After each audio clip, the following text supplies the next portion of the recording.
కూర చేసుకునే పెద్ద టొమాటోస్ 4, 5 రకాల వెరైటీలున్నాయన్నమాట గార్డెన్‌లో. ఇవి శాన్ మర్జానో అంటారు. మన బెంగుళూరు టొమాటోలు ఉంటాయి గదా! ఆ మోడల్‌లో ఉంటాయన్నమాట. పిచ్చిగా కాస్తాయి. ఇండిటర్మినేట్ అని అనుకుంటున్నా. ప్యాక్ మీదయితే పెట్టలేదు వాడు.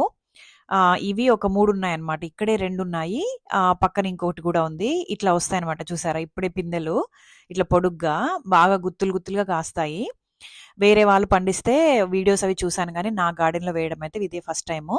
హోప్ థాట్ ఇవి బాగా కాసి మళ్ళా వేసేలాగా కాస్తాయని అనుకుంటున్నా అనమాట. మీరు ఎప్పుడైనా ట్రై చేసుంటే గనక శాన్ మర్జానో తప్పకుండా చెప్పండి. ఇది ఇంకా కొంచెం చిన్నదనమాట. ఇంకిప్పుడే పెరుగుతుంది. పూత అది స్టార్ట్ అవుద్దనుకుంటా. చూడాలి ఎట్లా కాస్తాయో ఇవి ఇంకా ఈసారి.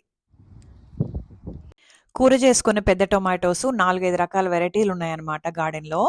ఇవి శాన్ మర్జానో అంటారు. మన బెంగుళూరు టొమాటోలు ఉంటాయి గదా! ఆ మోడల్‌లో ఉంటాయన్నమాట. పిచ్చిగా కాస్తాయి. ఇండిటర్మినేట్ అని అనుకుంటున్నా. ప్యాక్ మీదయితే